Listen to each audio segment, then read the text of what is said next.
Viktor Frankl said, "Everything can be taken from a man but one thing, the last of the human freedoms. To choose one's attitude in any given set of circumstances, to choose one's way. This is Finding Human with Sue Jackson. Stay tuned for the next hour as Sue explores the human psyche, what makes us tick, and how to live better, more fulfilled and more meaningful lives. Only on 101.9 High FM. Hello, this is Sue Jackson on the Finding Human program on 101.9 High FM. My guest today is Philip Weyers. Philip was with me last week, but we were cut off for a while, and so we decided to redo that section today. But there's always something to talk about anyway. Philip is General Smuts' great-grandson. He and I are related through marriage. We have the same aunt and uncle and the same cousins. So it's lovely to have you on my program again, Phil, even though it's only a week. I'm sorry we didn't manage to get through everything last week. How are you this week? Good morning, Cuz. I'm well, thank you, and all the better for seeing your face through my laptop screen, pretty not in person, but we'll make do with what we have. Yeah, we do. How are you doing? I'm doing fine, thanks, Phil.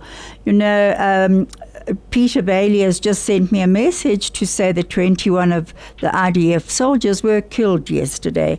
And I would like to dedicate this program to all the hostages and their families and all the families of the IDF who have been killed. Our thoughts and our prayers are with you. Unfortunately, this is a war that has to be won, and there are going to be a lot of lives lost. But the hostages have already been held for 3+ months.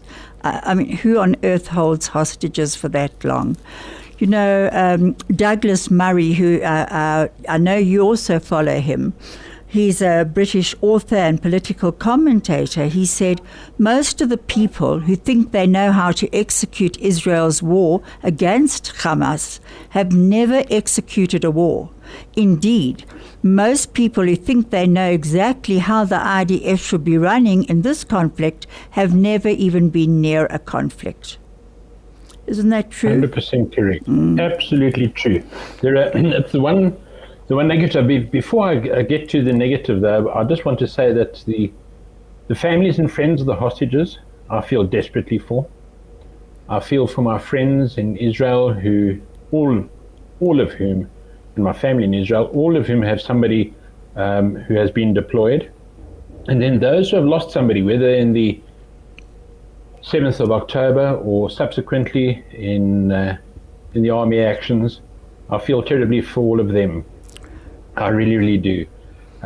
Sue, this is one of the creations, sadly, of social media. What used to be called Twitter and is now called X, is the most venomous place on the entire planet. Why do you say that, Phil? Sue, there's the vehemence, the absolute vehemence and hatred, and bile that pours out on X, at this stage, very much anti-Israel. It would be the trend. There's a valiant fight being made by many Israelis and Jews around the world, and those who are not Jews around the world on the part of Israel, and as I try to do myself. But after a few forays onto X, one of them, with a South African PhD who is something involved with human sciences. She asked me if I didn't feel about the loss or feel for the loss of Palestinian children. Of course I do. The loss of a single child is one child too many, by far. Absolutely. And I see my little grandchildren, and I mean, it doesn't bear thinking about. But what is Israel to do? Are they supposed to sit back in the kibbutzes, rebuild them, and then wait for them to be burnt down and for the people to be barbarically assaulted and raped and murdered again? It doesn't work like that. It doesn't. It can't work like that. And you know, Hillel Fuld on LinkedIn was saying, he said, what would the United States or any other country do if the equivalent of October the 7th happened on its soil? Let's say Mexico. If the people of Mexico democratically elected a terrorist organization that declares that it will destroy America and kill all Americans anywhere in the world, how would America respond?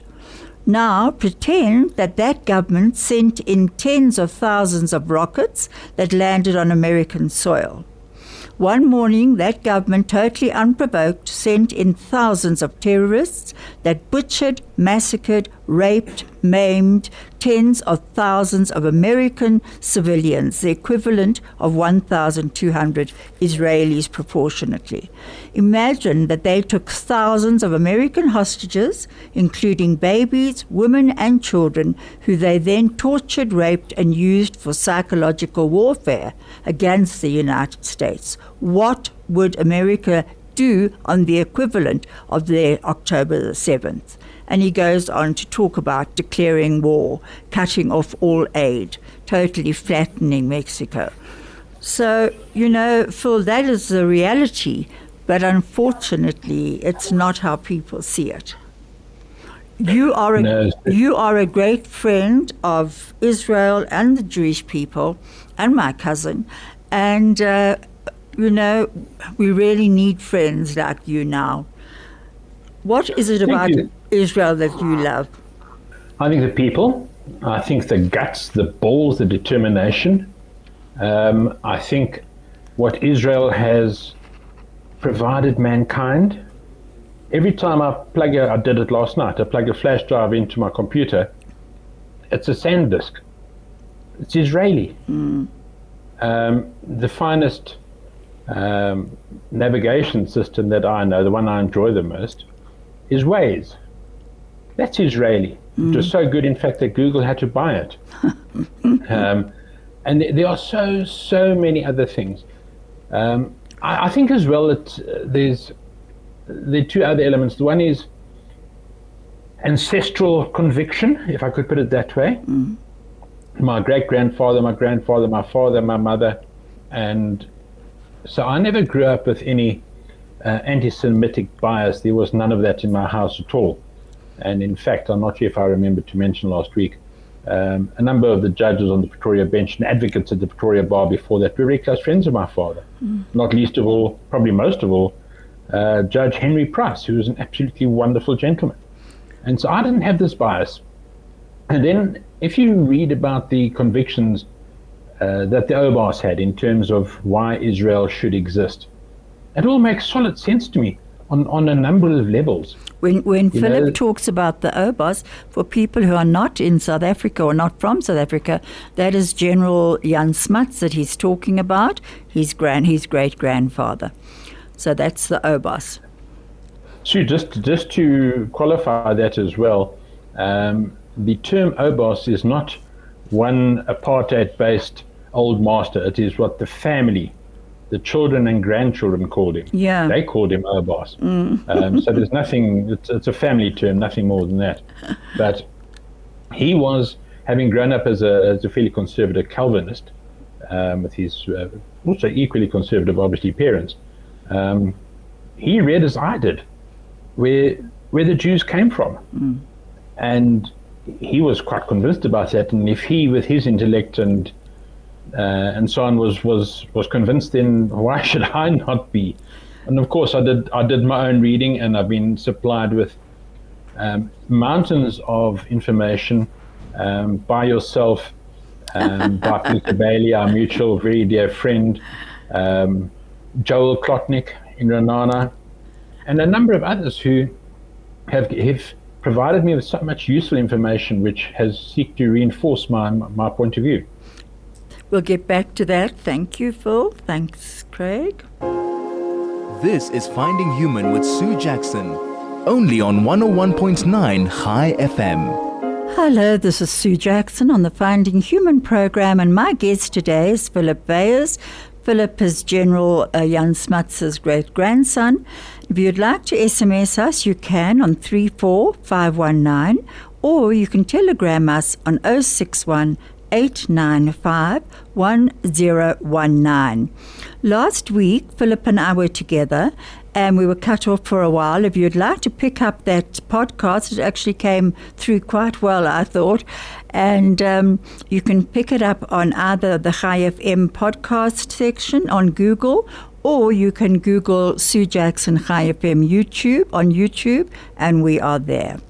Now, Phil, going back to the OBOS, to General Smuts, my friend Les Erwig sent me, he looked on Wikipedia, funny enough, and he sent me this about Jan Smuts. Thank you so much, Les. I really appreciate it. I picked up a lot of other, obviously, like you say, that we supply you with what's going on in Israel. Well, you supply me with what's going on with the OBOS. So this, I really appreciated him sending me this. It says the history of the United Nations.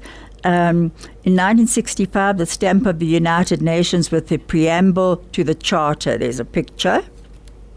I'm showing it to you. All right. And it's the history. It says, Jan Smuts from South Africa originally wrote the opening lines of the preamble as the high contracting parties, determined to prevent a recurrence of the fratricidal strife which twice in our generation has brought untold sorrow and loss upon mankind. And he coined the phrase human rights. Now, he did indeed. And tell me a bit. The preamble reads as follows: "We, the peoples of the United Nations, determined," and it goes on to save succeeding generations. Unfortunately, that has not happened at all, and I don't even know if the United Nations is capable of putting that forward anymore. What do you think, Phil? Sue, I think there's the old saying, the road to hell is paved with good intentions. And I think the UN is, in all probability, a case in point. Starting at the Security Council, and it is from what Colonel Charles Comley told me a couple of years ago before he died, and I've not been able to test the veracity of it, was that the veto in the Security Council, and which the permanent members enjoy, was the idea of the OBOS. And that was also on this Wikipedia, by the way, the veto, the proposal by the OBOS. Oh, it's on Wikipedia? Yeah. Well, I would never argue with Charles and Wikipedia, so I'm convinced. And the reason for that was no veto, no Russia, no United Nations. And Russia was then, certainly in the eyes of the OBOS and Churchill at that stage, very much the greatest evil in the world.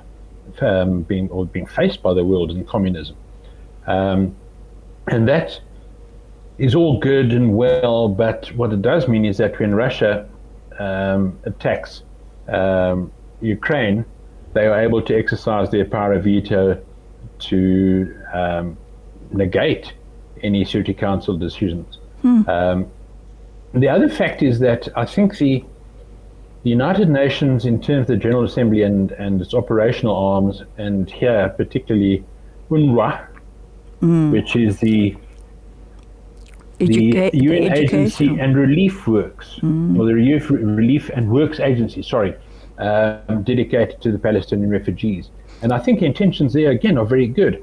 But UNRWA has become a tool, and I've seen evidence of this, that they are employing members of Hamas, that doctors and surgeons in UNRWA hospitals in Gaza are, and paid for by UNRWA, are members of Hamas, combatants. And that sort of fails the whole acid test, doesn't it?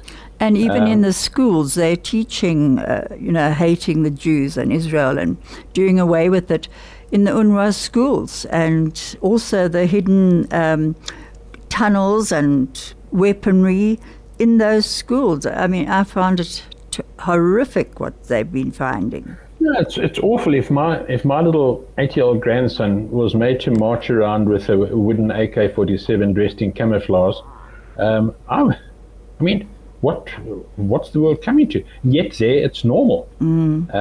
It is absolutely normal. How sad. How sad for those little children not to have a fun-filled childhood. No, and the world, when I say the world, I'm generalizing grossly, but the world doesn't see this. And it's excusable when they do see it. And There's an excuse for it. You said something very fascinating last week, and I wanted to ask you about it. You said that Thomas Sell I had said to you that I had read somewhere that it said, no Jews, no news. And you told me about Thomas Sell and how the Jews would be accepted. Do you remember? I recall that very well. It's on YouTube. I saw it on YouTube. Now, we need to bear in mind that this is a black American, Thomas Sowell, and he was asked in an interview, this goes back years already, he was asked, what must the Jews do to be accepted and better liked? And he said it's really simple. They must fail. It's quite simple. So they had to be victims. Yeah. If you look at, and it's been widely distributed at the moment, the list that the BDS folk are putting out of companies that they should boycott. Look at those, with either Jewish owned or with Jewish connections. Look at those companies. What would we be without them? And look how many hundreds they employ. Absolutely. You know, and from a very personal point of view, I happen to love Dischem. I know the chairman of Dischem, who's an absolutely delightful gentleman. And I just love Dischem. They've never let me down in my life. Customer service is brilliant, and now we must boycott Dischem. So there was, in fact, a post on this venomous, and I'm telling you, X, the platform, is more venomous than a small pit full of gaboon adders. It is so toxic. And they said that they were encouraging their membership, a Muslim organization based in Cape Town, saying that their members should no longer buy non-dispensary items from Dischem. So I responded in one of those rare moments when I actually build up the guts to walk into the cesspit. And I said, well, why restrict it to non-dispensary items? Don't buy your medications there as well. Absolutely. Let's see how you go with that. You know, another one, Discovery. Discovery have paid millions to keep my heart going, never batting an eyelid. You know, how can they saved my life on at least 3 occasions? You know, and these are the people that you're supposed to boycott. I mean, at what point do you cut off your nose to spite your face? There's just no sense to it when you look at the poverty in our country as it is, and then to still boycott and have more people out of jobs, it just doesn't make sense at all. You know, Phil, we're going to go on to something more cheerful as well, but I wanted to just say that, you know, you say that Thomas Sowell was a black American man. Well, Dr. Martin Luther King Jr. said, peace for Israel means security, and that security must be a reality.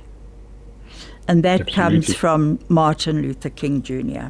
Absolutely. And so therefore we have got to fight for our homeland. Now, talking about a homeland, actually no, I just want to go back to your grandfather first, to General Smuts. Last week we started talking about from hatred to healing, and we mentioned Nazi Germany and the 6 million Jews killed there and many, many other nationalities, and how now they are taking Israel's side against the charge of genocide, which has been put forward by South Africa. They are siding with Israel. So it is from a foe to a friend. And then Churchill, we discussed, who was once imprisoned by General Smuts in South Africa, and they became the greatest of friends and key players in World War II. And then you also mentioned Leto Furbeck from the German East Africa in World War I and World War II. Then Gandhi. I love the story about Gandhi. Tell me a bit about Gandhi and your grandfather.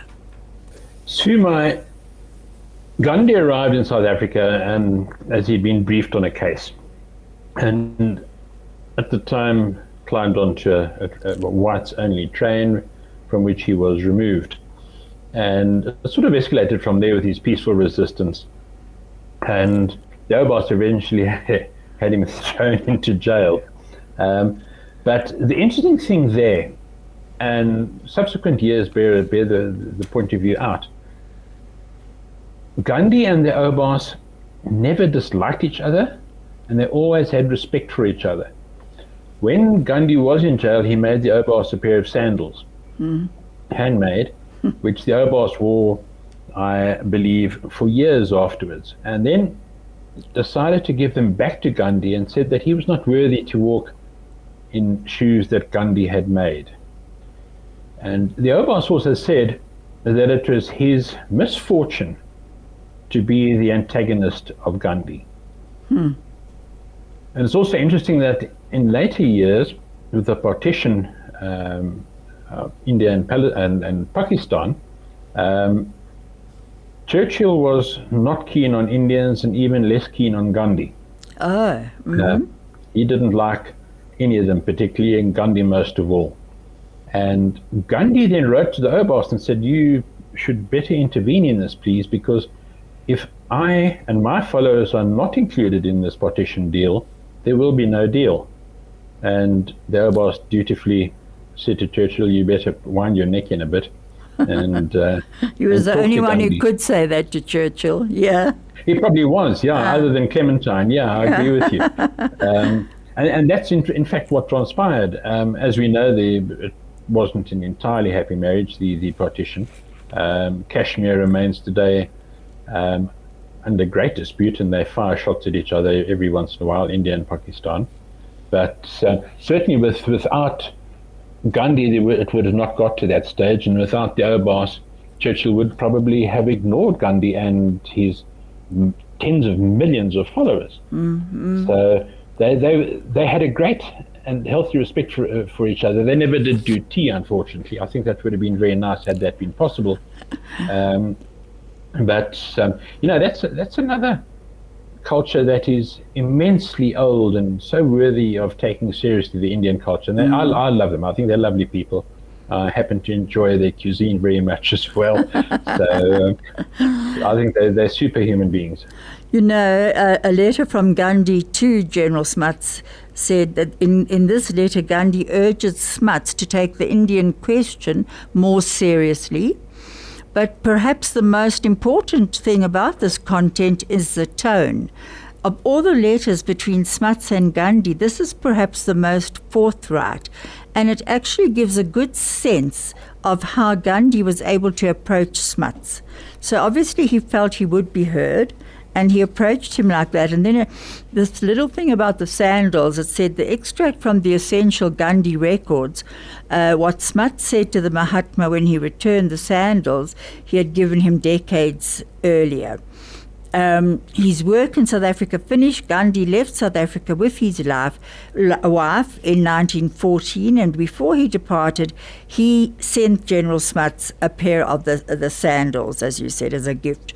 Smuts wore the sandals every summer at his farm and then returned the sandals to Gandhi on Gandhi's 70th birthday.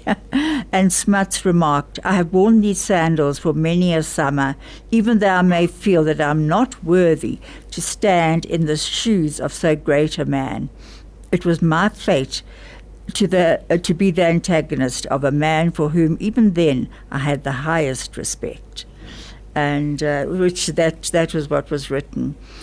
Phil, it's a long story. It is. I love that story, actually. And I've been through Gandhi's house here in Johannesburg. We were always told that our house was part of somewhere where Kallenbach and Gandhi had lived, but that's kind of been disputed. But my grandchildren still enjoy that story. Of course. Now tell me about Chaim Weissman's relationship with the Obas. So, after Germany East Africa, the Obas went to the Imperial Conference in London, and General von Deventer took over the action in Germany East Africa. And while he was there, the Obas was asked to remain behind, and in fact, he was offered first of all the command of Palestine, which he turned down, and it was given subsequently to General Allenby. But while he was there and joined the Imperial War Cabinet, he met Dr. Chaim Weizmann. He was a genius, like the Obos, a brilliant physicist who was immensely important in the British war effort on the explosive side. And the two of them hit it off. And what did they connect through, do you think? I think one of the things they connected through was the whole aspect of Zionism. I've no doubt that was one of the founding points of commonality that they had. It was the Obos. Theodor Herzl, as we know, started the movement, and Chaim Weizmann took over from him. And Theodor Herzl never, sadly, got to see his dream realized. But the Obos were so in sync with that. I think they got on as individuals, and I think intellectually they were at a very common level. My mom once told me, Phil, that that General Smuts had read the Old Testament in Greek, in English, and I don't think she said Hebrew. I don't know, but he apparently could quote huge sections of the Old Testament. Well, when the Obos was on his foray into the Cape at the end of the Boer War, looking for support, immediately prior to the cessation of hostilities, he had in his saddlebags a Greek Bible, and he used to read it. And one of the before the days of television and the block and Days of Our Lives, or whatever it is that people watch these days, Opa and Omar in the big house used to play a game, and the one would start a Bible passage and the other would be expected to complete it, but in Greek. So it had to be done in Greek. And so that's, I battle with English, forget about having fourth and fifth languages. So to my knowledge, he wasn't able to read or converse in Hebrew. But Weizmann and the Obos were very close friends, and in fact, the last trip the Obos ever made out of South Africa was to London the year before he died, in fact some months before he died, to make a speech at Chaim Weizmann's 75th birthday party. We're going to get back to that in a moment. This is Finding Human with Sue Jackson, only on 101.9 High FM. Hello, this is Sue Jackson on the Finding Human program on 101.9 High FM. My guest today is Philip Weyers. And if you would like to contact us and contribute to our conversation, please do so on 34519 SMS or Telegram 031895. What's it? I've got a blank. 8951019. Okay, sorry. Thanks, Craig. Phil, I'm back with you. Philip is a relation of mine, and we were talking about General Smuts' relationship with Chaim Weizmann and how the last trip he ever took out of South Africa was actually to go to London for Chaim Weizmann's birthday. Is that right, did you say? That is 100% correct. It is against doctors' orders and the wishes of his family, but he was absolutely determined. And off he went to London, where he did do the speech, and I think it was something in the order of 8 months later that he died. Do you have a copy of the speech? Was a copy ever made? I do. Oh, I do have I'd a love copy of to it. hear it. I do have the script, absolutely. I'll mail it to you. Okay, it's really great. interesting. Now, so they had them. It was he, Churchill, Weizmann. They all seemed to have this common way that they could talk to each other. They were brilliant men, all of them, really, and they were the men of their time, was when they were most needed. I wish we could find a few more right now. Going back to the enemies becoming friends, my grandfather, Norman Neil Webster, was, of course, General Smuts's, we would call it Machetennister, aangetrouwde familie. And the funny thing is, I was thinking about these enemies who become friends. My grandfather fought for the British. He was probably about 18 when the Boer War was on, and he fought for the British. And actually, his sister won an OBE, Order of the British Empire, for riding behind enemy lines, which would have been General Smuts' lines, to go and deliver a warning to the British troops on the other side. And she was riding a horse, and that's what she used to do. So she was given an OBE. And then Uncle Jannie and Auntie Daphne met each other. Auntie Daphne, being my mother's sister, came from a British stock where they had fought for the British. Now here, your grandfather had to put up with, General Smuts had to put up with this new daughter-in-law whose father had fought him in the Boer War. And they got on incredibly well. As a matter of fact, in the Second World War, when my uncle was reported missing up at Tobruk, it was General Smuts who sent the jeeps out looking and to find them. The story goes that Uncle Jannie, our mutual uncle, yours and mine, was actually on one of the jeeps when he found his brother-in-law, who was crawling across the desert with his platoon, escaping. And I've never been able to verify that story, but it was a hell of a good story. But so Omar Smuts had a terrible experience in the war, with the British in the Boer War. Tell me a bit about that. So she was exiled from Pretoria, where she lived in Troy Street, to a camp in Pietermaritzburg, where she did not suffer the same deprivations as the other Boer women, elderly children, and, let me say, black South Africans who were also interned in camps. Now, this was the first concentration camp, wasn't it?